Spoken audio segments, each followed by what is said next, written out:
చక్రతీర్థం స్వాతి సపరివార పత్రికలో సీరియల్గా వెలువడి పాఠకులను సస్పెన్స్తో ఉర్రూతలిగించిన super suspense thriller.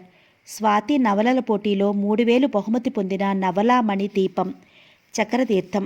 రచించిన వారు శ్రీమతి కోగంటి విజయలక్ష్మి గారు. కథలోకి వెళ్ళిపోదామా? 6 పార్ట్స్ నావల్లో మొదటి పార్ట్కి స్వాగతం. విశాలమైన రాజభవనాన్ని మరిపించే భవంతి. మూసి ఉన్న ప్రహరీ గోటి ముందు వెయిట్ చేస్తున్న ఎర్రని టొయోటో కార్ హారన్. చాలాసేపటి నుంచి కాలింగ్ బెల్ మాదిరి ఉండి సిగ్నల్ ఇస్తున్నాడు డ్రైవర్. 5వ హారన్ కాబోలు. కంగారుగా హడావుడిగా ఆవరణలో ఓ పక్క నుంచి వాచ్మ్యాన్ పరిగెత్తుకొచ్చి గేట్లు బార్లా తెరిచి సల్యూట్ చేశాడు. కారు ముందుకి కదిలి వెంటనే సడన్ బ్రేక్తో వాచ్మ్యాన్ ముందు ఆగింది. వెనుక సీట్లో జారగిలిపిడి కూర్చుని తాపీగా సిగార్ పొగ వదులుతూ తన వంక చూస్తున్న యజమాని చూపుల్లో అర్థం గ్రహించి వినయంగా వంగి, సార్, మంచినీళ్లు తాగి వద్దామని ఇప్పుడే లోపలికి వెళ్ళాను సంజాయిషి చెప్పుకున్నాడు. అది వింటూ మరోసారి సిగార్ జుమ్మంటూ పీల్చారు హరనాథ్ బాబు గారు. కారు కదిలి సర్రున జారి ఆవరణలో ప్రవేశించింది. రెండో వంపులోని పోర్టికోలో ఆగింది.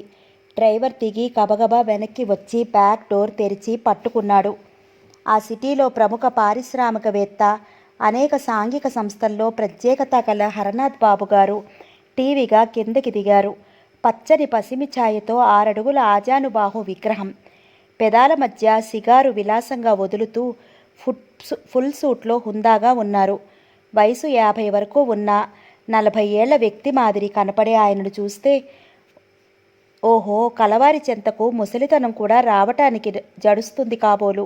ఎంత నెమ్మదిగా భయంగా అడుగులో అడుగు వేసుకుంటూ తన చిహ్నాలను నిదానంగా ఒక్కొక్కటే మాత్రమే చూపగలుగుతుంది కాబోలు అనిపించక మానదు.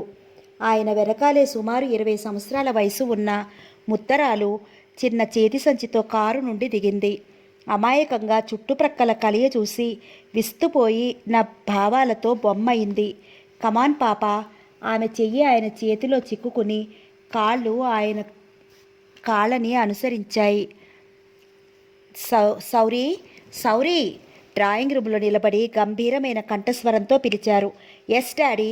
పాలరాతి శిల్పం లాంటి 18 ఏళ్ల పడుచు బెల్ బాటమ్ డ్రెస్తో, చక్కని కటింగ్ హెయిర్తో, అందానికి ప్రతీకలా, ఉత్సాహానికి ఊపిరిలా, నవ్వటమే తన జీవిత ధ్యేయమన్నట్లుగా వదనంతో తడవకు 2 మెట్లు చొప్పున దిగి చకచకా వచ్చింది సౌరి.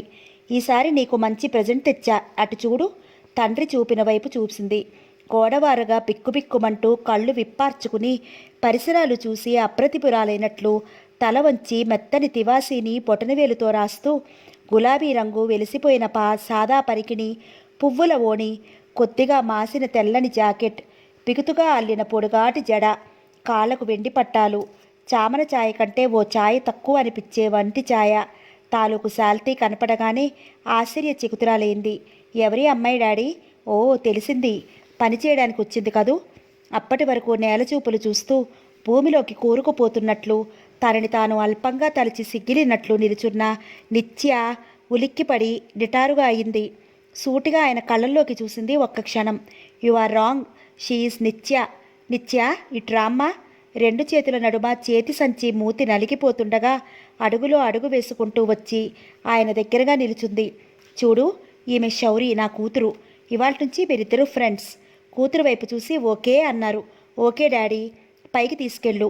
నీ గది ప్రక్కనున్న గెస్ట్ రూమ్ నిత్యకి అలాట్ చేయించు. క్రింద మరో రూమ్ గెస్ట్ రూమ్ చేయొచ్చు. రా. చనువుగా చెయ్యి పచ్చుకుని పైకి తీసుకెళ్ళిపోయింది.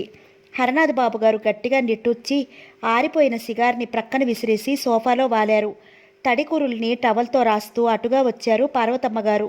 నుదుట కుంకుమ, ధర్మవరం పట్టుచీర, 2 చేతుల నిండుగా గాజులు, చెవులకు ముక్కులకు వజ్రాలు పొదిగిన ఆభరణాలు, ఎల్లప్పుడూ లక్ష్మీ కళతో శాంతి వదనంతో నిండుగా ఉండే స్త్రీమూర్తి పార్వతమ్మ గారు. భార్యను చూస్తూనే మందహాసం చేశారు హరనాథ్ బాబు గారు. ఏమిటి, ఇవాళ క్యాంపు నుంచి రావటమే తీరికగా తాపీగా ఇక్కడ కూర్చున్నారు? అదేమీ వినిపించుకోనట్టు ఎక్కడో ఆలోచిస్తూ పార్వతి గంభీరంగా పిలిచారు. ఎంతో ముఖ్యమైన విషయం చెప్పాలనుకున్నప్పుడు ఆయన తీరు అలా ఉంటుందనే విషయం పార్వతమ్మ గారికి బాగా తెలుసు. పారు, నేనే పని చేసినా ఎంతో ఆలోచించి ఏదో మంచి ఉందనుకుంటూనే చేస్తానని నీకు విదితమేగా. తెలవకేం బాగా తెలుసు. కీర్తి కోసం ఎంతటి కష్టమైన పనైనా నెత్తి మీద పెట్టుకుంటారని. ఉన్న ఒక్కగానొక్క కూతురుకు ఉన్న ఆస్తి చాలదన్నట్లు రాత్రింబవళ్ళు ధనార్జన కోసం తాపత్రయపడతారని, కీర్తి ప్రతిష్టలు డబ్బు నిలుపుకోవటం కోసం ఎల్లవేళలా పాటు పడతారని తెలుసు కదా. ఇంకా విను. అనాథల్ని చూస్తే ద్రవించిపోతారని, అందరికీ కాకపోయినా వీలునంతవరకు సహాయం చేయదలుచుకున్నానని కూడా తెలుసుకో. మొన్న మా లయన్స్ క్లబ్ తరఫున ఇంకా కొంతమంది కలిసి ఉప్పెన ప్రాంతానికి పర్యటనకి వెళ్ళాం. అక్కడ పరిస్థితులు మహాదారుణంగా ఉన్నాయి. తల్లిదండ్రుల్ని కోల్పోయిన బిడ్డలు, బిడ్డల్ని కోల్పోయిన పెద్దలు, కుటుంబాన్నంతా కోల్పోయి ఒంటరిగా మిగిలిన ఏకాకులు అబ్బా హృదయ విదారకంగా ఉన్నారు. మన శౌరీ వయసు అమ్మాయి అందరినీ కోల్పోయి ఓ అనాథకి నేను తీసుకొచ్చాను. ఆ అమ్మాయి మన బిడ్డలాగే చూసుకుని చదువు చెప్పించి ఓ దారి చెయ్యాలని. ఇందులో నీ తోడ్పాటు చాలా అవసరం. ఏమంటావు? తప్పకుండా అలాగే చేద్దాం. మీ మాట నేను ఏనాడైనా కాదన్నానా? ఏది ఆ అమ్మాయి? శౌరితో పైకెళ్ళింది. పార్వతమ్మ గారు కూడా పైకి వెళ్ళసాగింది. హరనాథ్ బాబు గారు హాయిగా ఊపిరి తీసుకుని లేచి తన రూంలోకి వెళ్ళారు. శౌరి నిత్య మంచం మీద కూర్చుని పెద్ద చర్చలో మునిగి తేలినట్లున్నారు. పార్వతమ్మ గారిని చూడగానే లేచి నుంచుని నేలబారుగా చూడసాగింది. నీ పేరేమిటమ్మా? కారుణ్యం ఉట్టిపడుతుండగా అడిగింది పార్వతమ్మ గారు. నిత్య. నూతిలో నుంచి వచ్చినట్టుందా సమాధానం. భుజం చుట్టూ చెయ్యి తిప్పి నిత్యను మంచం మీద కూర్చోబెడుతూ తను చైర్ లాక్కుని కూర్చుంది పార్వతమ్మ గారు. నిత్య, నీ గురించి చెప్పు. మెల్లని స్వరాన గొంతు విప్పి తన కథను చెప్పసాగింది. మా ఊరు దివిసీమలో ఓ పల్లి. నాకు అమ్మ, ఒక అక్క, ఒక అన్న ఉన్నారు. మీ తండ్రి గారు ఏం చేస్తూ ఉండేవారు? తెలియదు. ఆయన్ని ఊహ తెలిసాక నేను చూడలేదు. నా చిన్నతనంలోనే ఆయన ఇల్లు విడిచి వెళ్ళిపోయారని మా అమ్మ చెప్పింది. అలా వెళ్ళిపోయి పట్నంలో ధనవంతుల అమ్మాయిని పెళ్లి చేసుకుని అక్కడే ఉండిపోయారని, ఇంకా రారని మా అన్నయ్య అక్క అనుకుంటుంటే విన్నాను. ఉప్పెనలో మా అమ్మ, అన్నయ్య, అక్క అందరూ చనిపోయారు.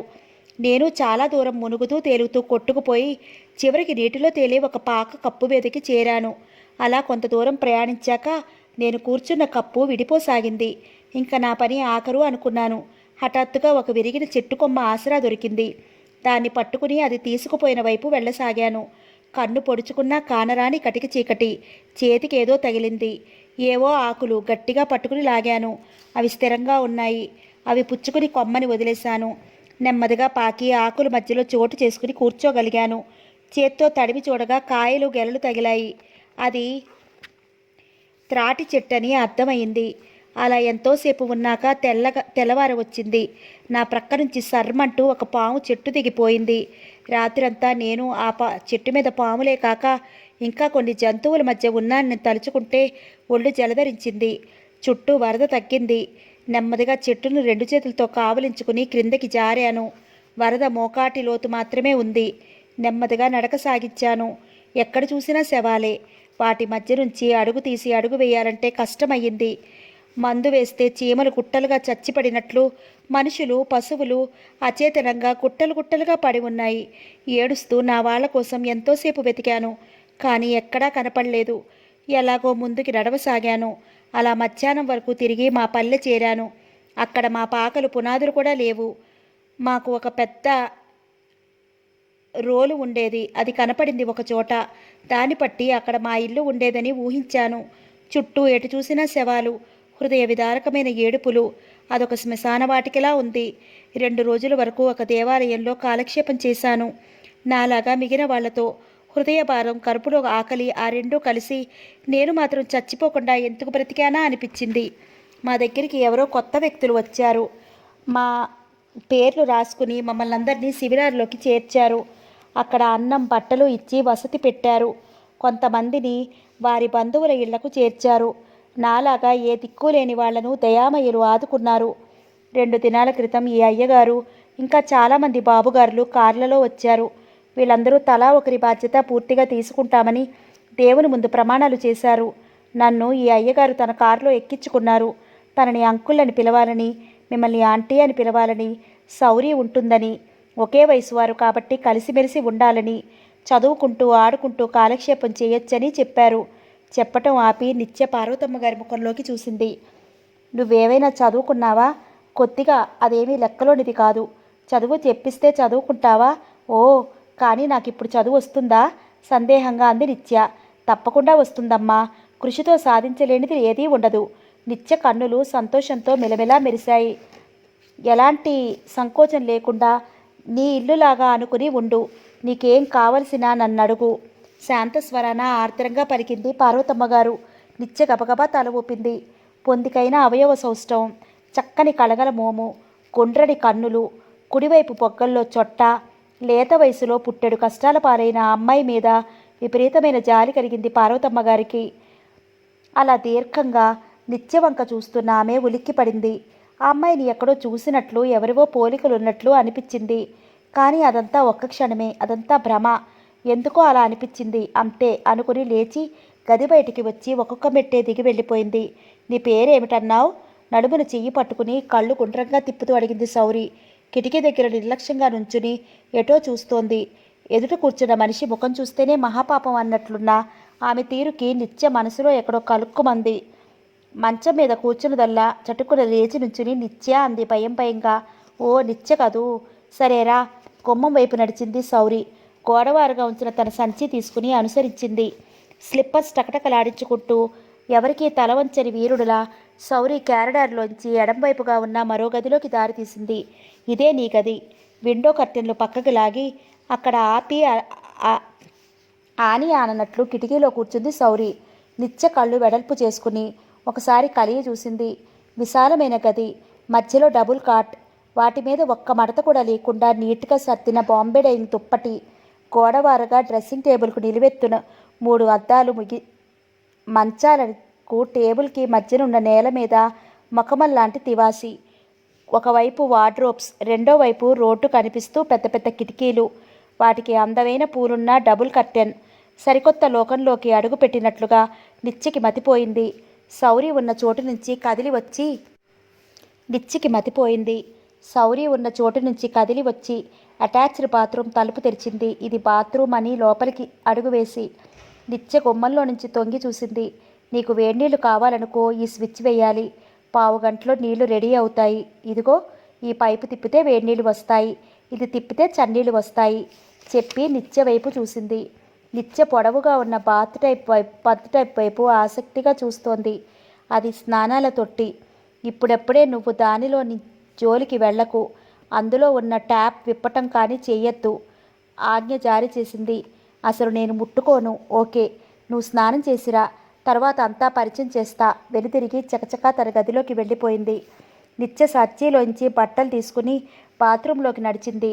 బకెట్ పైపు కింద పెట్టి నీళ్లు వదిలింది. చన్నీళ్లు ధారగా పడసాగాయి. ఆ నీళ్లలో ఎంతసేపు స్నానం చేసిందో, ఎన్ని బకెట్లు పోసుకుందో ఆమెకే తెలియదు. అరగంట తర్వాత బాత్రూమ్ తలుపు టకటక శబ్దం అవటంతో ఉలిక్కిపడి ట్యాప్ కట్టేసింది. తుడుచుకుని బట్టలు వేసుకుంది. డోర్ తీసుకుని బయటకు వచ్చింది. సౌరి డ్రెస్సింగ్ టేబుల్ని సీటు మీద ఇటువైపు తిరిగి కూర్చుని నిత్య రాక కోసం చూస్తున్నట్లుంది. ఏయ్, ఎంతసేపు ఆ స్నానం? బాయిలర్ ఆఫ్ చేశావా? అంది అర్థం కానట్లుగా నిత్య. సౌరి లేచి వెళ్ళి చూసింది. బాయిలర్ స్విచ్ ఆఫ్ చేసే ఉంది. అమ్మయ్య, కట్టేశావు కదా అంది యువతలికి వచ్చి డోర్ క్లాప్ చేస్తూ. నేనసలు వెయ్యనే లేదు. సౌరి ఆశ్చర్యంగా చూసింది. మరి స్నానం ఎలా చేశావు? చన్నీళ్లతో. ఎందుకని కుతూహలంగా అడిగింది. నిత్యకి ఏం చెప్పాలో తెలియలేదు, మౌనం వహించింది. కాసేపు నిత్య వంకే చూసిన సౌరి ఎందుకో గాని హఠాత్తుగా పకపకా నవ్వింది. నిత్య తల అధోముఖమైంది. సరేరా, ఇద్దరు గది బయటకు వచ్చారు. నువ్వు ఈ గదిలో నుంచి బయటకు వెళ్ళేటప్పుడల్లా డోర్ లాక్ చేసుకుని వెళ్ళాలి. ఇదిగో నీ కీస్, జాగ్రత్తగా దాచు. సౌరి ముందు వెళుతుంటే నిత్య అనుసరిస్తూ కిందకి దిగింది. ఏం అమ్మాయిలు టిఫిన్కి వస్తారా? పొద్దెక్కింది అన్నారు పార్వతమ్మగారు. మమ్మీ, ఇవాళ సండే కదా, ఎక్కడికి ప్రోగ్రాం లేదా? కుర్చీ యువతలకు లాగి కూర్చుంటూ అంది శౌరి. లేదు, మీ డాడీ వారం రోజులు క్యాంపు తర్వాత ఇప్పుడే వచ్చారు కదా, ఇవాళ రెస్ట్ తీసుకుంటారట. నేనెక్కడికి రాను. సాయంత్రం మీ ఇద్దరూ బయట కాసేపు తిరిగి రండి. నాయర్ టేబుల్ క్లీన్ చేసి ప్లేట్లు పెట్టి సర్దాడు. హాఫ్ బాయిల్డ్ ఎగ్, 2 దోశలు, చట్నీ వడ్డించాడు. నిత్యకి చాలా ఆకలిగా ఉంది. 5 నిమిషాల్లో ప్లేట్ ఖాళీ చేసేసింది. నాయర్ ఇంకో దోశ వడ్డించాడు. అది తినేసి తలెత్తింది. సౌరి ప్లేట్లో అన్నీ అలాగే ఉండిపోయాయి. ఎగ్ మాత్రం కొరికి తింటోంది తాపీగా. నిత్య వంక ప్లేట్ వంక చూసి ముఖం చిట్లించుకుంది. ఏమిటా తిండి, కరువు ముఖంలాగా ఈసడించుకుంటూ అంది శౌరి. నిత్య బెత్తెరపోయింది. కళ్ళల్లో నీళ్లు తిరిగాయి. శౌరికి ఆమెను చూస్తే నవ్వొచ్చింది. తల్లి దశ తిరిగి చిన్నగా నవ్వింది. పార్వతమ్మ గారు మందలింపుగా చూసింది కూతురు వంక. నిత్య వైపు తిరిగి, తినమ్మా, రాత్రి ఎప్పుడు తిన్నావో, అసలు మీ అమ్మ మీద బెంగతో కడుపు నిండా తిండి తిని ఎన్ని రోజులైందో, ఆ బోర్నవిట తాగు అంది అనునయంగా. నిత్య కప్పు తీసుకుని నెమ్మదిగా సిప్ చేయసాగింది. శౌరి ఒక్క ఎగ్ మాత్రం తిని బోర్న్విటా తాగింది. శౌరి, నిత్యకు నువ్వు అన్నీ నేర్పాలి. నిత్య, నీకేదన్నా తెలియకపోతే శౌరిని అడిగి తెలుసుకో. మీరిద్దరూ స్నేహంగా కలిసిపోయి ఉంటే మాకు ఆనందం. మమ్మీ, నిత్యకు అసలు మేనర్సే తెలియవు కనుకనే నిన్ను నేర్పమనేది. తెలిసిన వాళ్ళకి నేర్పేదేముంటుంది? పార్వతమ్మ గారి కంఠంలోని కరుకుతనానికి శౌరి ముఖం వాడింది ఒక్క క్షణం. శౌరి తల్లిదండ్రులకు ఏకైక గారాల బిడ్డ, అపురూపమైన అందాల బొమ్మ, కోటీశ్వరుల గారాల కూతురు కాబట్టి శౌరికి అహంకారం ఎక్కువే. మాట పెడుసుతనం, గడుసు ఊహలు, పుట్టుకలో నుంచి వచ్చిన గుణాలు. తన తండ్రి కంటే గొప్పవాడు, తనకంటే అందమైన వాళ్ళు ఈ ప్రపంచంలో లేరని ఆమె పూర్తి నమ్మకం. అందం, డబ్బు, అహం, నిర్లక్ష్యం కలిపితే శౌరి అవుతుంది. శౌరి మాటలకు ఇంట్లో ఎవరూ ఎదురు చెప్పరాదు. ఆమె చెప్పింది శిలాశాసనం. దానికి తోడు ఆమె మాట్లాడే ప్రతి మాటకి తండ్రి వత్తాసు ఉంటుంది. తల్లికి కూడా కూతురి మీద అమృతమైన ప్రేమే. కానీ కూతురి మొండి వైఖరి, అర్థం లేని పంతాలు ఆమెకి గిట్టవు. ఆడపిల్లకి అలాంటివి పనికిరావని, పెళ్లి చేసి అత్తవారింటికి పంపితే అక్కడ కూతురు కష్టపడాల్సి వస్తుందని ఆమె మొదటి నుంచి శౌరిని కొంచెం కంట్రోల్లో ఉంచాలని చూస్తుంది. కానీ తండ్రి కూతురు ఏకమై ఆమె మాటలు ఖాతరు చేయరు. సాయంత్రం లాన్లో కేన్ చైర్స్లో కూర్చున్నారు నలుగురు. విశాలమైన పెద్ద ఆవరణలో మధ్యలో చక్కని ప్లాంట్ సర్కిల్, సిమెంటుతో అర్ధగజం ఎత్తున గోడ పెద్ద రింగుగా కట్టారు. ఆ రింగు లోపల అరగజం జాగా వదిలి ఈసారి గజం ఎత్తున మరో రింగు, దానికి లోపల గజన్నర ఎత్తు ఇంకో రింగు, ఆ విధంగా 5 స్టెప్పులుగా కట్టబడి ప్రతి గోడ అంచుల మీద వెడల్పాటి పూల కుండీలు, అందులో అనేక రంగుల్లో అరచేతి వెడల్పున విచ్చి ఉన్న గులాబీలు. చివరి స్టెప్ పైగా ఒక ఫౌంటైన్ అమర్చబడి ఉంది. అందులో నుండి నీరు చిరుజల్లులా అన్ని స్టెప్స్ మీద ఉన్న పూల చెట్ల మీదకి ఎగజిమ్మబడుతోంది. ఫౌంటైన్ గిరిగిరా తిరుగుతూ వదిలే నీరు నీటి చక్రంలా ఉంది. హఠాత్తుగా చూస్తే నీటి గొడుగు కింద అంచెలంచెలుగా పంచరంగుల పూలు తరిస్తున్నాయని అనిపించే అదొక అద్భుత కళాఖండంలా అనిపిస్తుంది. నిత్య తదేకంగా ఆ గోపురాకారంలోని వనం వంకే చూస్తూ తన్మయురాలైంది. గొప్పవారి జీవితంలో ప్రతిదీ అద్భుతంగా ఉంటుంది కాబోలు. ఇంతటి అద్భుతమైన జీవితాన్ని అనుభవించే శౌరి ఎంత అదృష్టవంతురాలు. అతి సామాన్యమైన జీవితంలో నుంచి ఎగిరి వచ్చిన తను ఈ వాతావరణంలో ఇమడగలదా? ఎటు చూసినా తన సమస్యలు అగాధంలా ఉన్నాయి. మరి ఏం కానున్నదో? ప్రకృతి ఆడిన పరాచకంలో వికృతంగా నలిగిపోయిన తన జీవితం ఎలా సాగుతుందో? నిత్య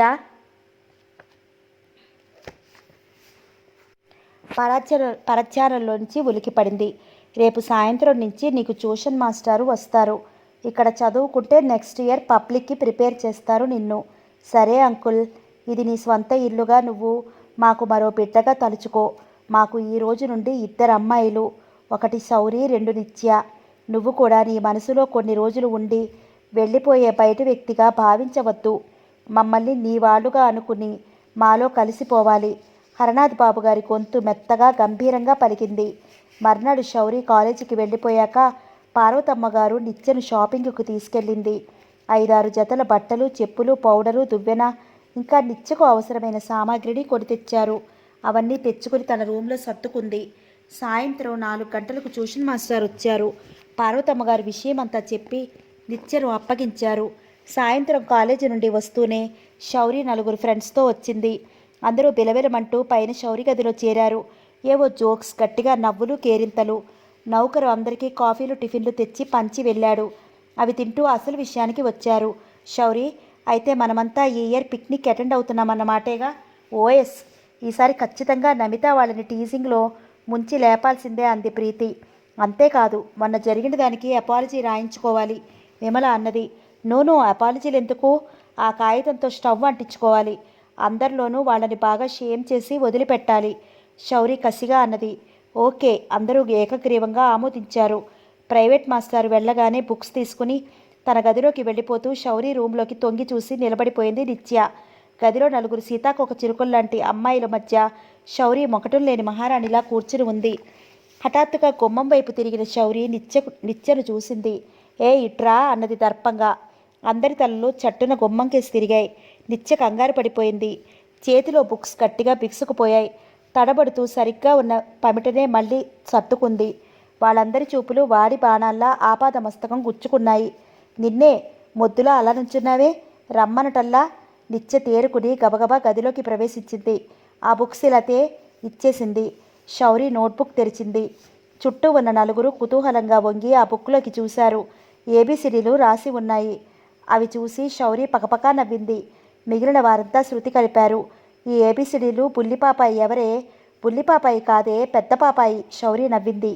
ఏం తల్లి, నీకు చదువు మొదలు పెట్టడానికి ఇప్పుడా తీరింది?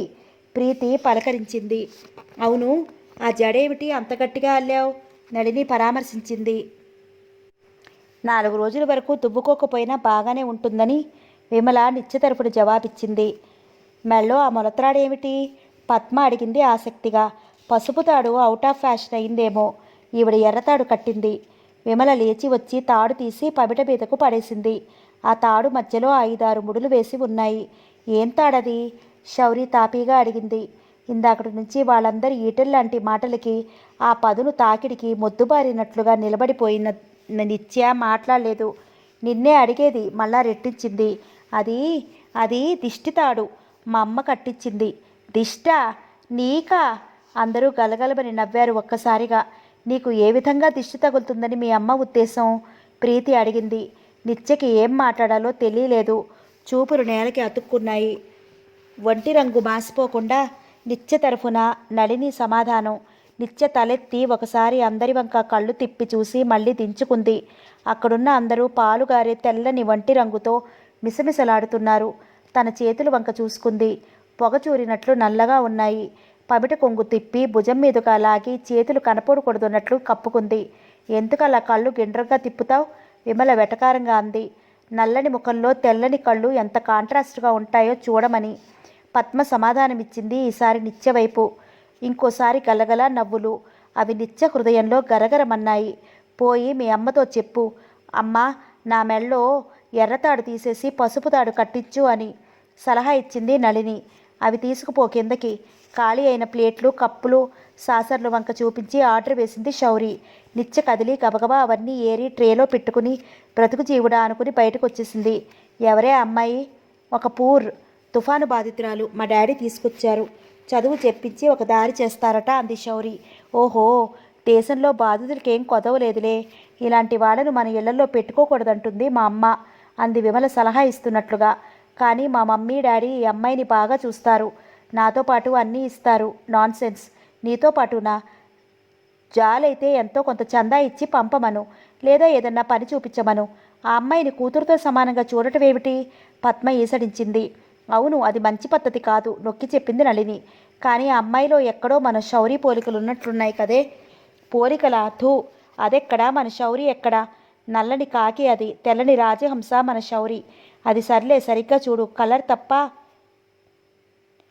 కళ్ళు, హైటు, బుగ్గ మీద సొట్ట బాగా గమనిస్తే ఏదో పోలికలున్నట్లు కనిపించింది. అలా అప్పుడప్పుడు ఒకరిని పోలిన వాళ్ళు మరొకరు కనిపిస్తూనే ఉంటారు. మన క్లాసులో రాధికారెడ్డికి, మేరీకి ఒకే కట్స్ ఉన్నట్టుంటాయి. అవునవును, అందరూ ఒప్పుకున్నారు. అయితే ఇప్పుడు అమ్మాయికి ఓనమాలు దిద్దించారు. చదువు పూర్తయ్యే వరకు ఇక్కడే ఉంటుందన్నమాట.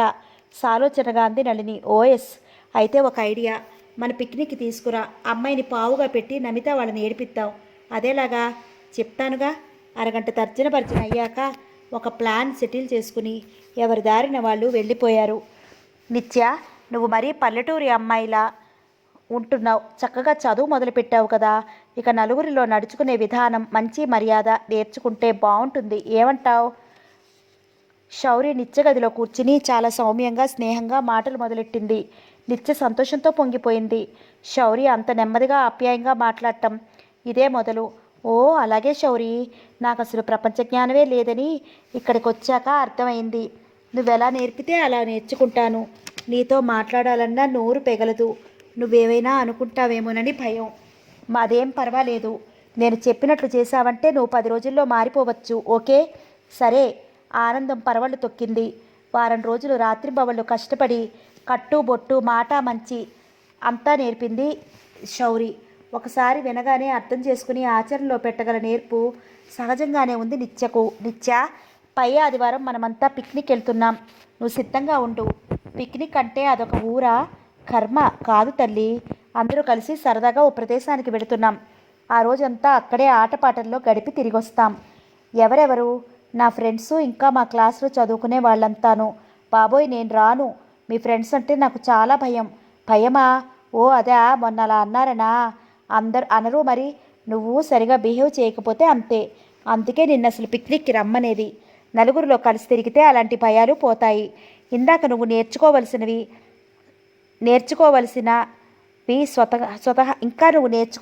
స్వతహాగా అబ్బుతాయి. ఎంతకాలం ఇంట్లోనే కూర్చుని నేర్చుకున్న కొన్ని రావు. ఇదంతా నీకోసమే. ఎక్కడ లేని ఓర్పు తీసుకుని ఎలాగో నచ్చ చెప్పింది. మర్నాడు 6 ఫ్రెండ్స్ బిలబిలమంటూ వచ్చి మేడ మీద శౌరి రూమ్లో సమావేశమయ్యారు. ఎలా ఉందే నీ ట్రైనింగు? నాట్ బ్యాడ్, తను బాగానే పికప్ చేసింది, చెప్పింది శౌరి. మేము టెస్ట్ చేస్తాం పిలు. నిత్య, ఓ నిత్య. హై హీల్స్తో నడక ప్రాక్టీస్ చేస్తున్న నిత్య టకటక తన గదిలో నుంచి యువతలికి వచ్చి శౌరి రూమ్లోకి అడుగుపెట్టింది. అక్కడున్న శౌరి ఫ్రెండ్స్ని చూస్తూనే కాస్త వెనక్కి తగ్గి మళ్ళీ వెంటనే రికవర్ అయ్యి ముందుకు నడిచింది. హలో, మీరంతా బాగున్నారా? నిత్య పలకరించింది. 6 ఒకరి ముఖాలు ఒకరు చూసుకున్నారు. నిత్య పూర్తిగా మారిపోయినట్టు ఉన్నది. బారెడు జడ వదులుగా చక్కగా అల్లి ఓ ప్రక్కగా గులాబీ పెట్టింది. దిద్దుకున్న ఐబ్రోస్, లిప్స్టిక్, పెదవులు, స్థిరమైన చూపులు, చెరగని చిరునవ్వు. ఒక చేతికి రిస్ట్ వాచ్, చక్కని ప్రింటెడ్ పాలియస్టర్ చీర. పొందిగ్గా నించున్న ఆ వింత అందాన్ని చూస్తూనే ఎవరికీ నోట మాట రాలేదు. 10 రోజుల క్రితం నిత్యకి ఆ నిత్యకి ఎంత తేడా! నిత్య కూడా ఓ సీట్ తెచ్చుకొని కూర్చుంది. చెప్పండి, మీ అందరి పేర్లు తెలుసుకోవాలని ఉంది. ధైర్యంగా అందరి వంక చూసి అడిగింది. I'm Vimala, Padma, Nalini, Preethi, Neelima, Ratnakumari. Thank you అంది నిత్య చెరగని నవ్వుతో. Shauri, success, grand success. ఇంకా మన ప్లాన్ అంతకంటే సక్సెస్ కావాలి. ప్రీతి చప్పట్లు కొట్టింది. ఆనందంగా ఏదో అంది ఇంగ్లీష్లో. అందరూ నవ్వారు. కాఫీ తెస్తాను అని నిత్య కింద వంటగదిలోకి వెళ్ళింది. అక్కడ నాయర్ లేడు. తనే కాఫీ కలిపి ఒక పెద్ద ప్లేట్ నిండా ఫ్రూట్స్, బిస్కెట్స్ ట్రేతో పైకి తీసుకొచ్చింది. అందరికీ మజ్జిగ, టీపాయ్ జరిపి దాని మీద సత్తింది. పద్మ బిస్కెట్ కొరికి తింటూ అంది. నిత్య, శౌరికి నువ్వు ఒక సహాయం చేయాలి. సహాయమా? నేనా? అవును, నువ్వే. మరి ఏమిటది? చెప్తాం కానీ ఎవరికీ చెప్పకూడదు. ఓ, నిత్య లోపల చాలా సంతోషంగా ఉంది. తను ఎలాగైనా శౌరి వాళ్ళతో కలవగలుగుతోంది. వాళ్ళందరూ తనని ఓ ఫ్రెండ్లాగా చూడగలిగితే, త్వరలో తన బాధలని మర్చిపోయి వాళ్ళతో పాటు ఆనందంగా నవ్వగలిగితే అంతకన్నా కావాల్సిందేముంది? వాళ్ళు చెప్పినట్లా చేస్తే ఎప్పటికీ వాళ్ళతో తను ఉండనివ్వచ్చు. ఎంత కష్టమైనా సరే చేసి తీరాలి. ఏదైనా ఒక నిర్ణయానికి వచ్చిందంటే సాధించి తీరాలనే పట్టుదల కలది నిత్య. అది వింటర్, చలి వడికిచ్చే రోజులు. ఉదయం 8 గంటలు దాటినా మంచు మబ్బులు విడివడలేదు. మంచు తెరలు కట్టుకుని అవని ముడుచుకుని పడుకుంటున్నట్లుంది. అదొక చక్కని పిక్నిక్ స్పాట్. సుమారు ఎకరం విస్తీర్ణం గల పెద్ద పూలవనం, మధ్యగా నీటి కొలను, అందులో పసుపు, తెలుపు, ఎరుపు తామరలు. ఆ తోటకి ప్రహరీ మాదిరిగా బోర్డర్గా పెంచబడిన దట్టమైన కొబ్బరి, మామిడి, సపోటా, సీతాఫల వృక్షాలు సైనికులు క్రమశిక్షణలో బారులు తీరి నుంచున్న చందంగా ఉన్నాయి. నడిచే దారికి ఇరువైపులా సీజన్ పూలు అనేక రంగుల్లో విరిసి ఆకులు కనబడనీయకుండా తలుకులీనుతున్నాయి. దూరంగా అక్కడక్కడ తీగ మాలతి పొద, తీగ సంపెంగ పొద, తీగ గులాబీ పొద, సన్నజాజి పొద, వంపుగా పందిరి, గోపురాకారంలో కట్టబడ్డ ఇనుపు తీగల పందిళ్ల నిండుగా అల్లుకుని చక్కని సువాసనలు వెదజల్లుతున్నాయి.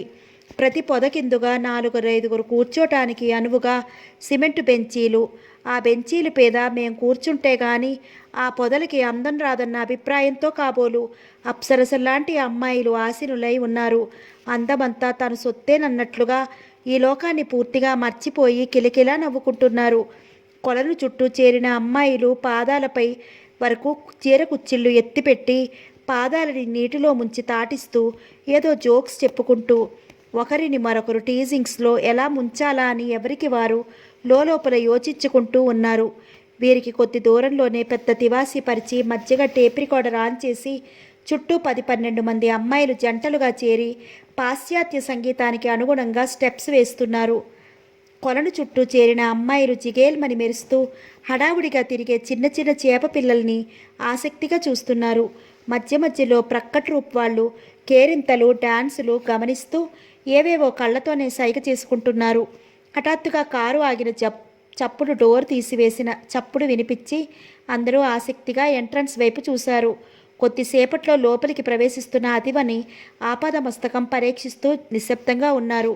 జానుడు జరీ బోటరున్న ఎర్రంచు పప్పు రంగు చీర, జుట్టు చెంపలపై కంటూ దువ్వి వదులుగా వేసిన జారుముడి, చుట్టూ కనకాంబరాల మాల, భుజాల నిండుగా అందమైన ఎంబ్రాయిడరీ చేసిన ఎర్రని కశ్మీర్ షాల్, చేతిలో vanity bag, high healed shoes, ఎడమ చేతికి వాచి, రెండో చేతికి ఎర్రరాళ్ళ గాజులు, హుందాగా నడుచుకుంటూ ఎవరితో ప్రమేయం లేనట్లు సరాసరి వెళ్ళి ఖాళీగా ఉన్న ఒక పొద కింద బెంచి మీద కూర్చుని చుట్టూ చూసింది. ఆమె డ్రైవర్ కాబోలు ఒక స్టీలు క్యారేజీ ఫ్లాస్కు ఆమె పక్కగా ఉంచి వెళ్ళిపోయాడు. కొంచెంసేపు సాలోచనగా చుట్టూ పరికించి చూసి బ్యాగ్లో నుంచి ఓ టేప్ రికార్డర్ తీసి ప్రక్కన పెట్టుకుంది. ఏదో బుక్ తీసి పేజీలు తిరగేసి చదువుకోసాగింది. కొలం చుట్టూ చేరి కూర్చున్న అమ్మాయిల్లో శౌరి అందరినీ ఉద్దేశించి అంది, ఆమె ఎవరై ఉంటుంది?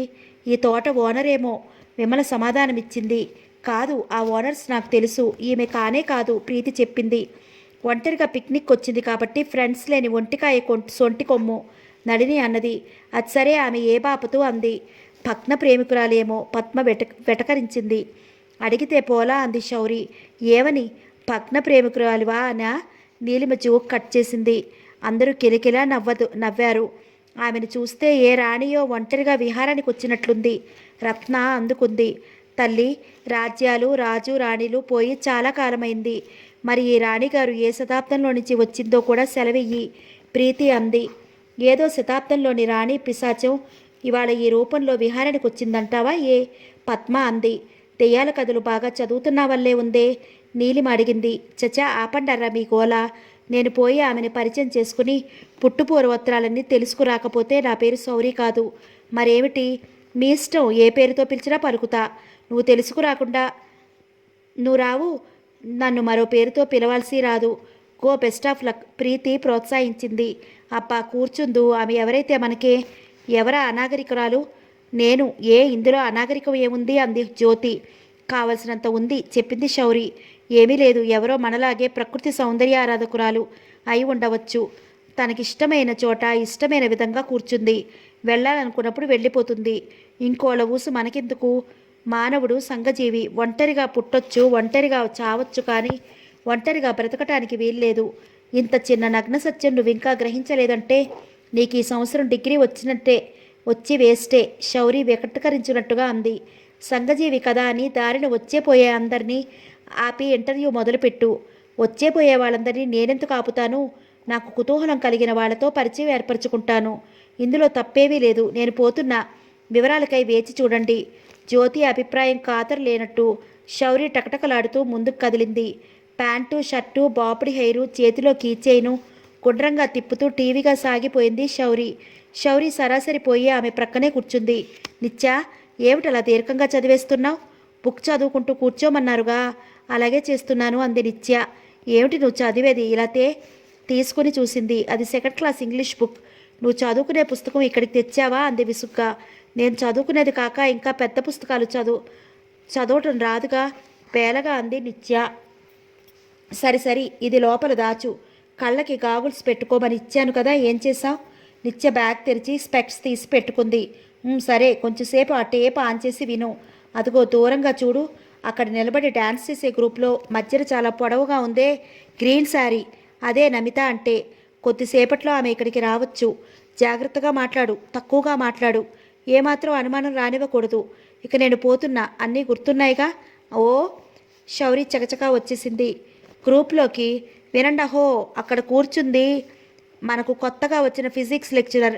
ఆమె నిన్ననే ఈ ఊరు వచ్చింది. అన్మ్యారీడ్, చౌల్ట్రీలో ఒక చిన్న ఇల్లు తీసుకుంది. కాలక్షేపం కోసం ఉద్యోగం చేస్తోంది. మనం తన స్టూడెంట్స్ అని తెలుసుకుని చాలా సంతోషపడింది. మనమంతా పోయి ఆమెను మన సర్కిల్లోకి ఇన్వైట్ చేద్దాం. శౌరి పెద్ద గొంతుతో చెప్పిన మాటలు అంతా అవతల గ్రూప్ వాళ్ళు కూడా విన్నారు. వద్దులెద్దు, రేపు క్లాస్కి వచ్చాక మాట్లాడదాం. ప్రీతి ఇంట్రెస్ట్ లేనట్టు నటించింది. కాదు, ఇప్పుడే పరిచయం చేసుకుందామంది పద్మ. రో, ఇవాళ ఇక్కడ మనం హాయిగా ఎంజాయ్ చేద్దామని వచ్చాం. మధ్యలో ఈవిడేమిటి? అందులో కొత్త మేడం నళిని కూడా వద్దనే అంది. తీసుకొస్తే రేపటి నుంచి మన మీద స్పెషల్ ఇంట్రెస్ట్ ఉంటుంది అంది శౌరి. అక్కడ నిలబడి నిదానంగా డిస్కస్ చేస్తుందే కానీ మొదట్లోలాగా గబగబా వెళ్ళిపోలేదు. వీళ్ళు ఇలా వాదించుకుంటుండగా అవతల గ్రూప్లోని నమిత చకచకా నిత్య వైపు నడిచింది. అది చూసి శౌరి తన ఫ్రెండ్స్ వంక తిరిగింది. మన ప్లాన్ సక్సెస్ అయినట్లే సుమా అన్నట్లుగా చిరునవ్వు విసిరింది. Good morning madam. అప్పుడే ఆమెను చూసినట్లుగా తలెత్తి ఎవరు అన్నట్లు చూసింది నిత్య.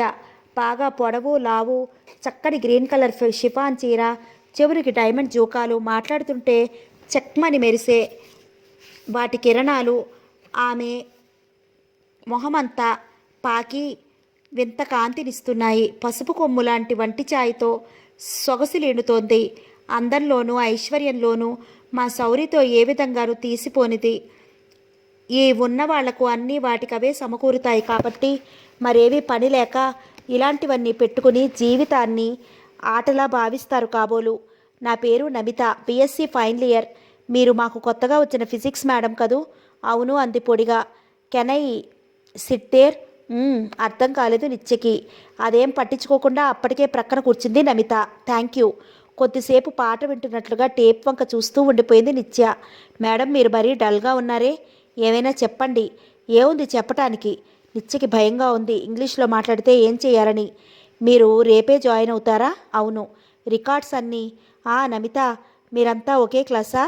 దూరంగా ఉన్న అమ్మాయి వంక చూపిస్తూ అడిగింది. అవును మేడం. మీరు ఒంటరిగా ఇక్కడ ఎందుకు? నాతో రండి, మా గ్రూప్లో ఎంజాయ్ చేయొచ్చు. నిత్య తల ఊపింది. నమిత సంతోషంగా లేచి నిలబడి క్యారేజీ ఫ్లాస్క్ పట్టుకుని ముందుకు నడిచింది. నిత్య అనుసరించింది. నమిత చాలా సంతోషంగా వడివడిగా తన గ్రూప్ దగ్గరికి పోతూ తల తిప్పి శౌరి వాళ్ళ వైపు చూసి తల ఎగరేసి ఓ నవ్వు వంకరగా పడేసి గర్వంగా తప్పుకుంది. శౌరి గ్రూప్లో అందరూ నవ్వుల్ని పెదాల్లోపల బిగపెట్టుకుని లేని ఈర్షని కన్నుల్లో చూపిస్తూ ముఖాలు తిప్పుకున్నారు. నిత్య రాగానే నమిత గ్రూపులో అమ్మాయిలంతా విష్ చేశారు. నిత్య అందరినీ ఓమారు పరిశీలించి కూర్చుంది. అమ్మాయిలంతా గుంపుగా కూర్చున్నారు. నమిత అందరినీ పేరు పేరున పరిచయం చేసింది. ఒక అమ్మాయి లేచి తగు దూరంలో నిలబడి నిత్య వైపు కెమెరా తిప్పి ఫోటోలు తీయసాగింది. శౌరి వాళ్ళంతా ఒకరినొకరు చూసుకుని గుంబనంగా నవ్వుకుంటున్నారు.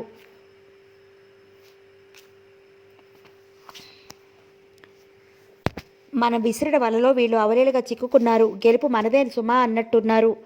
ఈ ప్లాన్కు సంబంధించి 6 అమ్మాయిలు, మిగిలిన వాళ్ళు ఇదేమిటి? శౌరి చూస్తూ ఊరుకుంది. మొదటగా పోయి ఫిజిక్స్ మేడంని అని తెలుసుకు వచ్చింది తనేగా. కామ్గా అవతల ట్రూప్కి అప్పగించి ఊరుకుంది.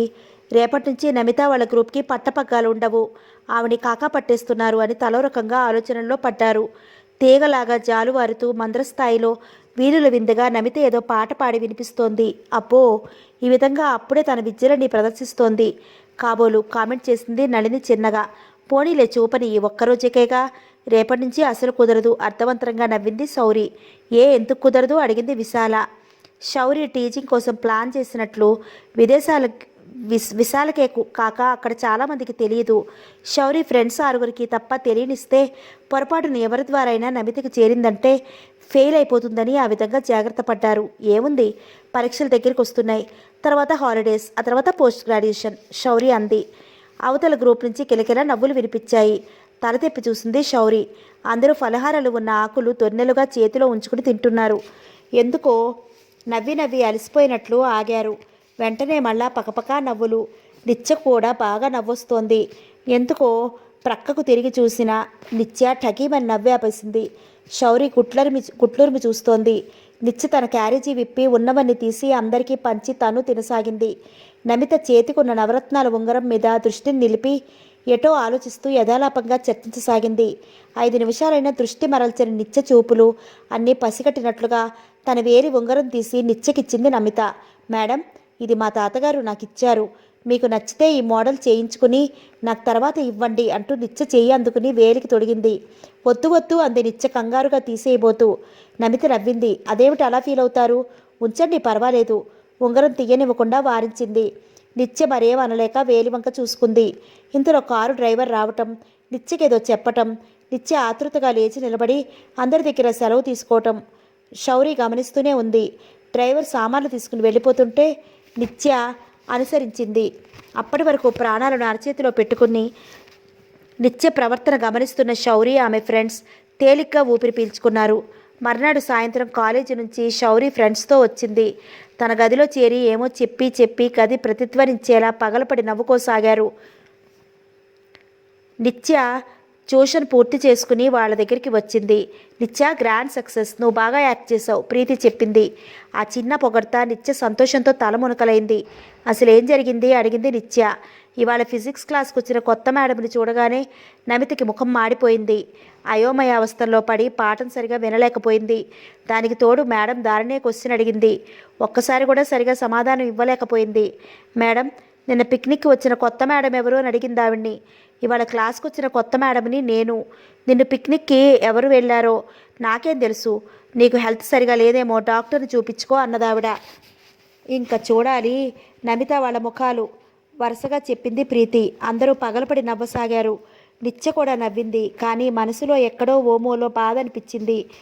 సౌరి హఠాత్తుగా కల్పించుకుని అంది, ఏయ్, క్రిందకెళ్ళి మా అందరికీ మంచి తిండి పట్టుకురాపో అంది. నిత్యని కసిరింది. క్షణంలో నిత్య కళ్ళు గిర్రును తిరిగాయి.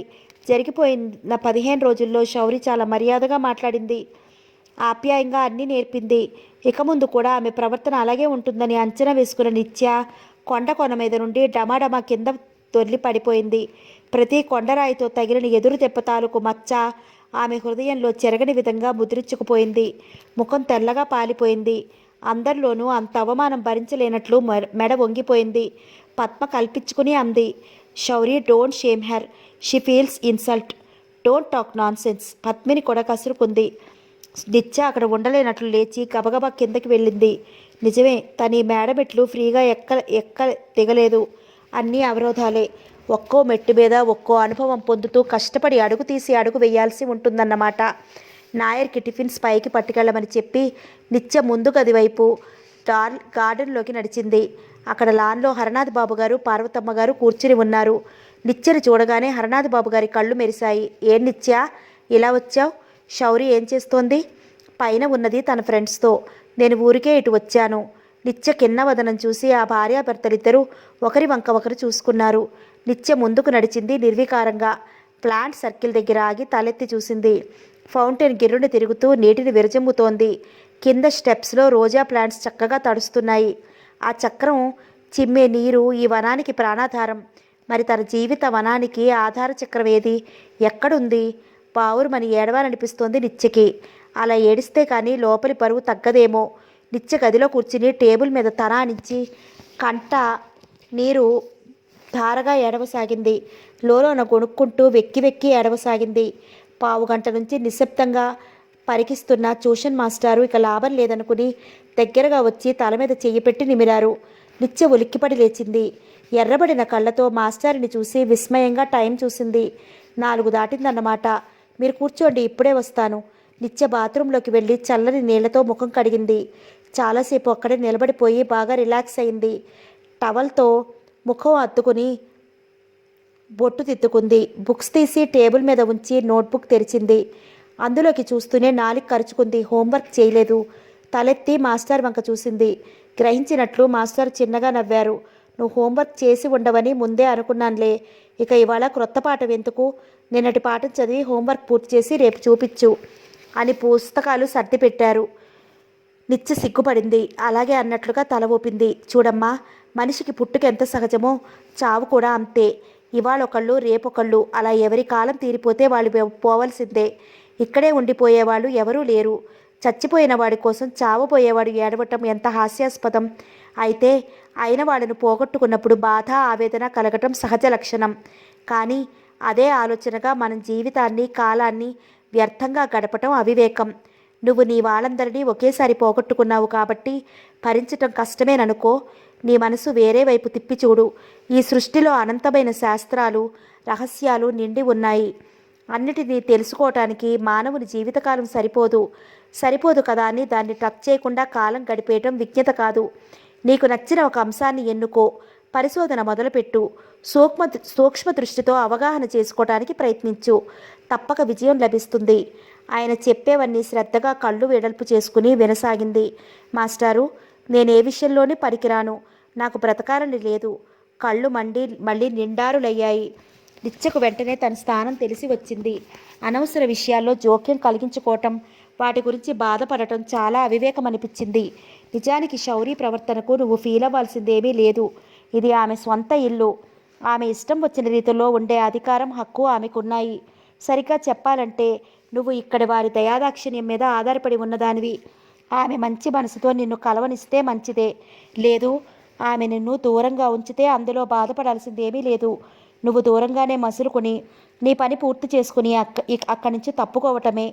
డబ్బులో పుట్టి డబ్బు తెచ్చే హంగుల్లో పెరిగి హరివిల్లు జీవితానికి అలవాటు పడిన వాళ్ళు అందరూ అదే విధంగా ఉంటారు. అందులో వింతగాని కానిది కానీ ఏమీ లేదు. ఎటొచ్చి నీ ఆలోచన విధానంలో మార్పు రావాలి. అలాంటి మార్పు, వ్యక్తిత్వం నీ జీవితానికి ఇవన్నీ తెస్తాయి. అదృష్టం బాగుంటే నీలాంటి వాళ్ళ జీవితం ఊహించని మలుపు తిరిగి చక్కని బాటలో పడచ్చు. అసలు హరనాథ్ బాబు గారు నీ బాధ్యత స్వీకరించారంటే నీ అదృష్టానికి మొట్టమొదటి బెట్టు అనుకోవాలి. ఎందుకంటే ఆయన ఒక కార్యం చేపట్టారంటే దానిని విజయవంతంగా నిర్వహించి కానీ విశ్రమించరు. నిత్య సంభ్రమంగా కూర్చుండిపోయింది. అనవసర యోచనలు మానివేసి నీ కర్తవ్యం తెలుసుకో. వినయం, విధేయత పాటించు.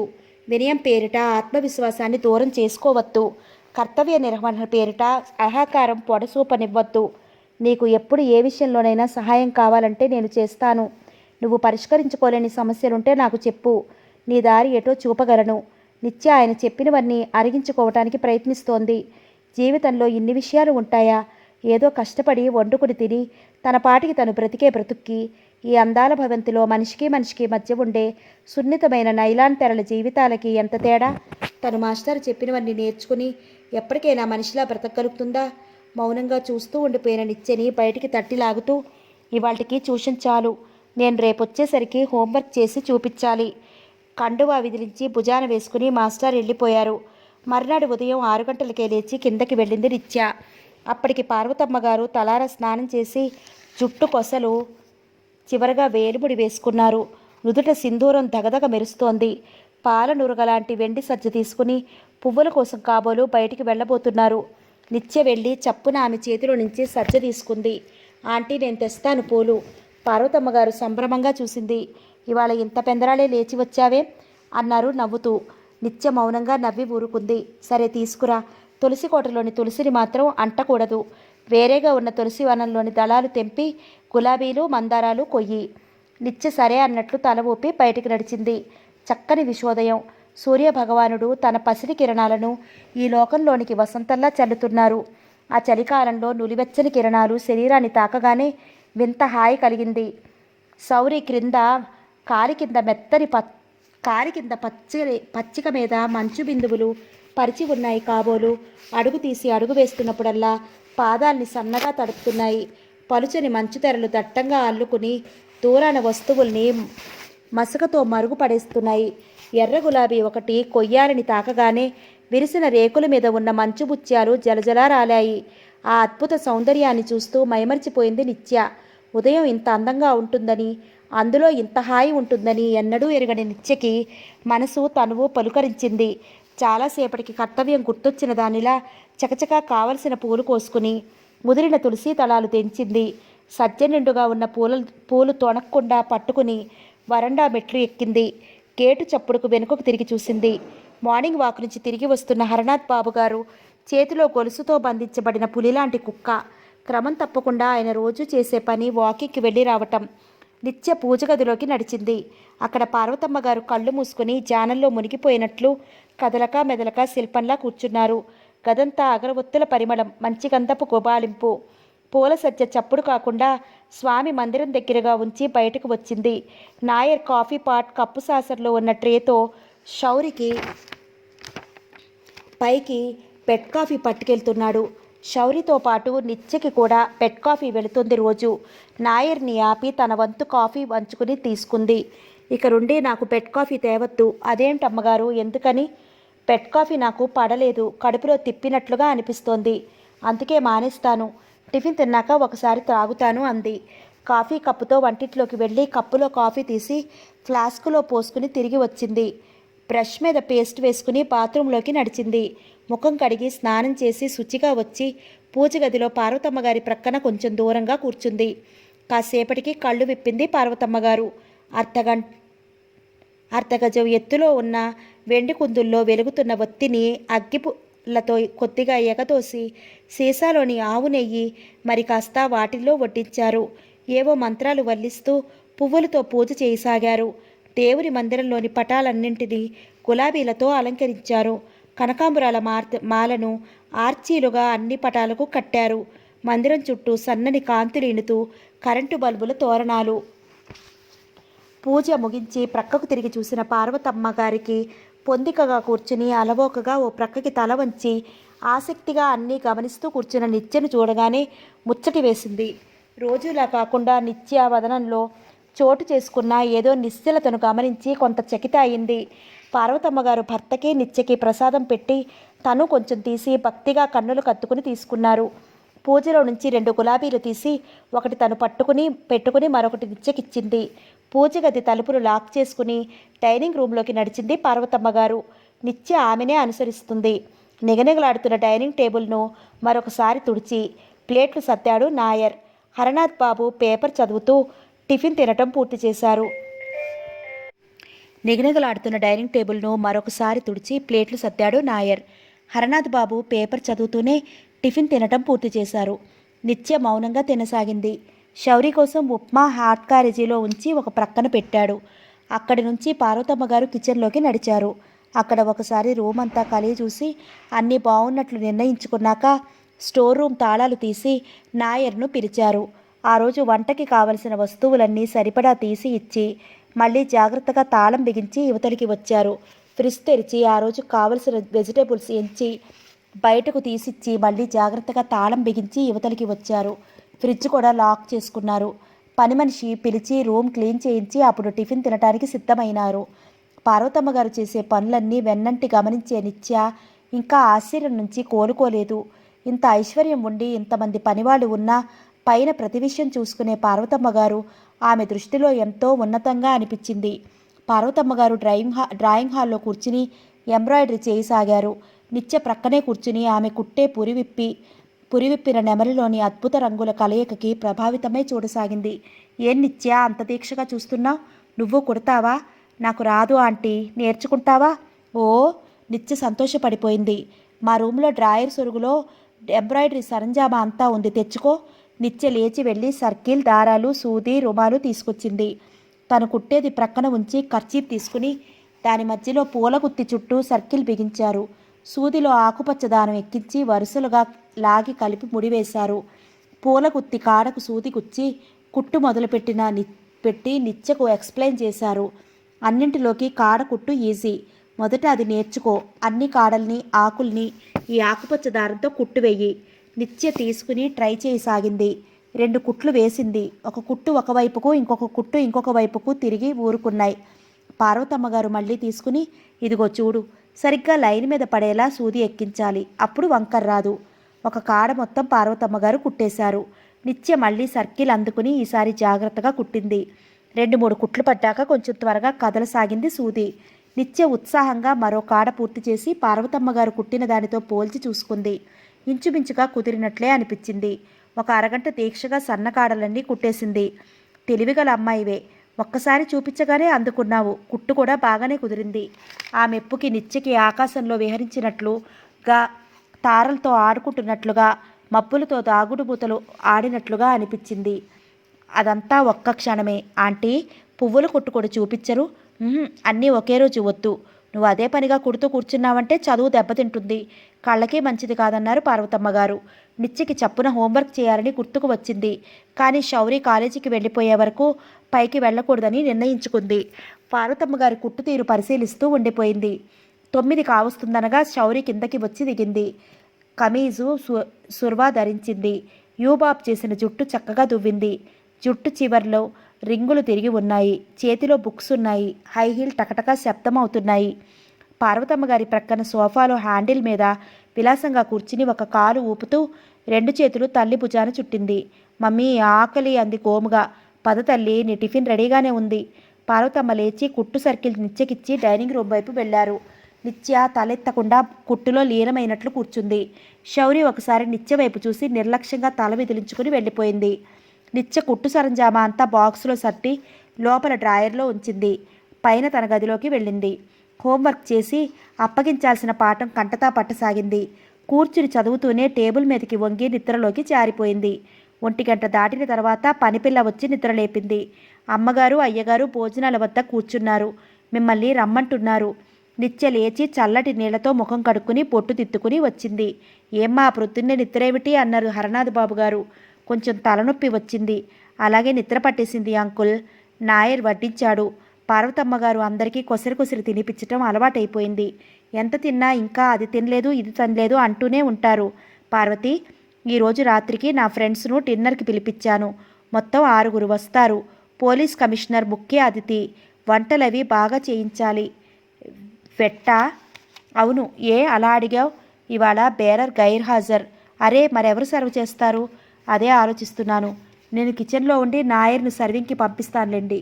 ఓకే. 7 o'clockకి డ్రింక్స్తో తినేందుకు రెడీ చేయించు. సరే, ఐటమ్స్ చెప్పండి మరి. పొటాటో చిప్స్, చికెన్ ఫ్రై, జీడిపప్పు కానీ వేరుశనగ పప్పు కానీ. ఇవి drinks items. Biryani, tandoori fish ఇవి కాక 2 వెజిటేబుల్స్, రసం, ఒక స్వీట్. మామూలేగా. సరే, 1 గంట రెస్ట్ తీసుకున్నాక ప్రిపరేషన్స్ మొదలు పెడతాం. హరనాథ్ బాబు గారు భోజనం ముగించి వెళ్ళిపోయారు. నిత్య సింక్లో చేయి కడుక్కుని వచ్చి అంది. ఆంటీ, ఏమేం చేయాలో చెప్పండి, నేను చేస్తాను. పార్వతమ్మ గారు నవ్వుకున్నారు. ఏ, ఇవాళ పని మీద శ్రద్ధ పుట్టుకొచ్చింది? ఇన్ని రోజుల నుంచి ఒక్క పని కూడా చేయకుండా గడిపినందుకు ఇప్పుడు సిగ్గుపడింది. సరే, నువ్వేవి చేయనక్కర్లేదు, దగ్గరుండి చేయిస్తే చాలు, నాతోరా అని పార్వతమ్మగారు గాడ్రెస్ బీరువా తెరిచారు. ఇవిగో, ఇవి సోఫా కవర్లు, పిల్లో కవర్లు, సోఫా క్లాతులు, కర్టెన్స్ తీసి నిత్యకిచ్చారు. నిత్య అవన్నీ అందుకుంది. ముందుగా లక్ష్మితో తడిబుట్టతో గుమ్మాలు, కిటికీ రెక్కలు, సోఫా అంచులకు శుభ్రంగా తుడిపిచ్చు. తర్వాత మాసినవన్నీ మార్చేసి నీకిచ్చినవి తొడిగేయి. డ్రాయింగ్ రూమ్లో ఎక్కడివక్కడ సర్దిపెట్టు. నిత్య హాల్లోకి వచ్చి లక్ష్మికి పని పురమాయించి తను కవర్లు, కర్టెన్లు మార్చి ఇస్త్రీవి వేసింది. చక్కగా డిజైన్ చేయబడిన లేసులు ఎక్కడివక్కడ అమర్చింది. పార్వతమ్మగారు కార్పెట్ తీసి బయట వేయించి క్లీనింగ్ చేయమన్నారు. నేలంతా డెట్టాల్ నీళ్లతో తడిపించారు. ఆరిన తర్వాత మళ్ళీ కార్పెట్ పరిచి టీపాయ్ యథాస్థానంలో ఉంచారు. ఫ్లవర్ వాజ్లోని పువ్వులు మార్చి తాజా పూలు అమర్చారు. నిచ్చరి ఆ రూమ్లో కూడా కర్టెన్లు మార్చమన్నారు. లక్ష్మితో సింక్ ఫ్రిడ్జ్ విమ్తో క్లీన్ చేయించారు. డైనింగ్ టేబుల్ కూడా తుడవమని పైన నర్సాపురం లేస్ క్లాత్ పరిచారు. ఇస్త్రీ నాప్కిన్స్ చక్కని మోడల్లో డిజైన్డ్ డ్రింక్ గ్లాసులు వెండి ట్రేలో ఉంచి ఫ్రిడ్జ్ పక్కన ఉంచిన చిన్న టేబుల్ మీద పెట్టారు. నాయర్కు బయట నుంచి తేవాల్సిన సరుకుల లిస్టు, డబ్బు ఇచ్చి పంపించారు. స్టోర్ రూమ్లో నుంచి కావలసినవన్నీ యువతలు పెట్టించారు. బిర్యానీ కోసం సన్న బియ్యం తీసి చేటలో పోసి లక్ష్మికిచ్చారు. లక్ష్మి, నిత్య కలిపి అందులోని గెడ్డలు ఏరసాగారు. సాయంత్రం 4:30 అయ్యేసరికి బయట నుంచి కొన్ని తెచ్చిన వస్తువులన్నీ బాగు చేయించి ఒక పక్కగా ఉంచారు. లక్ష్మి డిష్లు, డిన్నర్కి సిల్వర్ సెట్ సర్ఫ్ నీళ్లతో కడిగి పొడి బట్టతో తుడిచి ఒకచోట పేర్చింది. నాయర్ కాల్చిన కోడి మాంసం ముక్కలుగా తరుగుతున్నాడు. పార్వతమ్మగారు స్వీట్ తయారు చేసి ట్రేలో పోసి డైమండ్ ఆకారంలో చాకుతో విడదీస్తున్నారు. ఓ ప్రక్క వడ కోసం కాబోలు కైమా గ్రైండర్లో స్విచ్ వదిలారు. నిత్య కత్తిపీట మీద కూర్చుని ఉల్లిపాయలు తరుగుతున్నది. ఆ ఏర్పాట్లన్నీ పార్వతమ్మగారు చేసే ప్రతి పనిని నిత్య గమనిస్తూనే ఉంది. ఇంతటి సంపన్నురాలై కూడా అన్ని పనులు చేయగలుగుతున్న ఆమెను చూసి చకిత అయింది. పనులు చేసుకోవాల్సిన అవసరం ఆమెకు లేదన్న భావం తలకిందులయ్యింది. అవసరమైతే ఏ పని చేయటానికన్నా సిద్ధపడి అన్నీ నేర్చుకుని ఉండటం ఆడవాళ్ళకి ఎంతైనా అవసరమన్నమాట.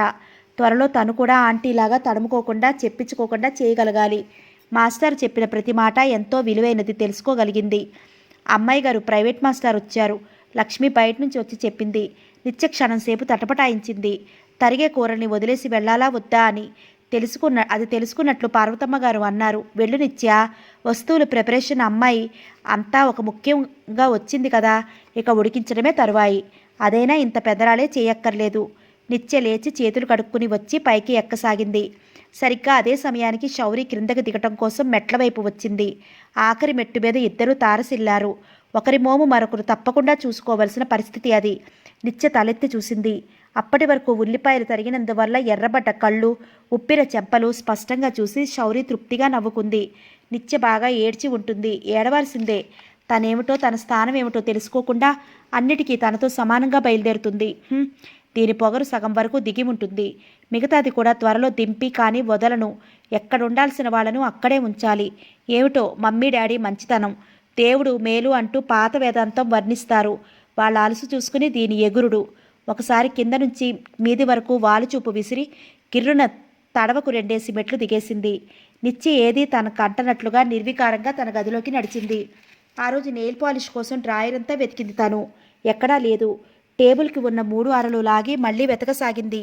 చివరి సొరుగులో కాగితం కింద నవరత్నాల ఉంగరం. దానిని చూడగానే నిత్య స్తంభించిపోయింది. ఇది నమితది. 10 రోజుల నుండి దీని సంగతే మర్చిపోయింది. ఆ అమ్మాయి తనను దొంగలా అనుకుంటుందేమో. ఈ రోజుల్లో జరిగే ఎన్నో రకాల మోసాల్లో ఇది ఒకటి అనుకుంటుందేమో. ఆమె ఏమనుకున్నా పరాయి సొత్తు దగ్గరుంచుకోవడం మంచిది కాదు. అందులో ఇది చాలా విలువైనది. ఆమె ఉంగరం ఆమెకి ఇచ్చేయాలంటే ఏది దారి? ఇది తన దగ్గర ఉన్నట్లు శౌరికి తెలియదు. ఆ రోజు పిక్నిక్ నుంచి రాగానే డ్రాయర్లో పడేసింది. అప్పుడే ఈ విషయం శౌరికి చెప్పేస్తే బాగుండేదేమో. చెప్పాలనుకుంటూనే మర్చిపోయింది. ఇప్పుడే చెప్తే ఏమంటుందో. అయినా ఈ ఉంగరం దగ్గరుంచుకుని మరే ప్లాన్తోనైనా నమితను ఏడిపించవచ్చు. అసలే తన మూలంగా ఒకసారి నమిత షేమయింది. ఇక నుంచి ఇలాంటివి జరగరాదు. అయితే దీన్ని తన దగ్గర ఎవరు చూసినా ప్రమాదమే. నిత్య చాలాసేపు ఆలోచిస్తూ కూర్చుంది. ఏమి చేయాలో పాలుపోకుండా ఉంది. తలుపు దగ్గర చప్పుడికి తిరిగి చూసింది. మాస్టారు. ఇదంతా మాస్టార్కి చెప్పేస్తేనో అనుకుంది ఒక క్షణం. ఉంగరం పుచ్చుకుని ఆలోచిస్తున్నావేమిటి? మాస్టర్ తన సీట్లో కూర్చుంటూ అడిగారు. నిత్య పూస కూర్చున్నట్లు అంతా చెప్పేసింది. అయితే నువ్వు చాలా చిక్కుల్లో పడ్డావన్నమాట. అదే అనిపిస్తోంది భయంగా అంది. ఇది ఎలా ఆమెకు చేర్చాలి? నువ్వెవరంటే ఏమనాలి? నిజం చెప్పేస్తే అది శౌరి వరకు పోవచ్చు. అసలే ప్రమాదం. ఏదో అబద్ధం చెప్పి ఎలాగో ఆమెది అప్పగిచ్చేస్తే ఇంకే బాధ ఉండదు. కానీ ఉంగరం ఇచ్చేసే దారి కనపట్టం లేదే. నిత్య లోపలే పరిపరి విధాలా ఆలోచిస్తోంది.